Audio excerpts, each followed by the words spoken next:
Guys, how to change out this headlight on this Mazda B2300.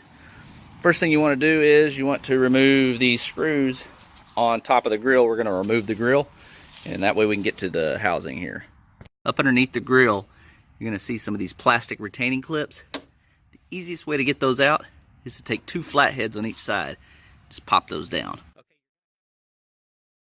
You need to remove a screw here, one in the middle, and then also one on the right. There's one more clip right down at the very bottom there. You're going to have to remove that as well. I'm going to do that to both sides. You also need to remove this screw here right on the end where the turning signal is. Okay, with the side marker housing out, you're going to see two screws. You're going to see one here, one here. You need to remove those. You'll be able to pop the grill right out. We should just be able to pull this guy right out. There we go.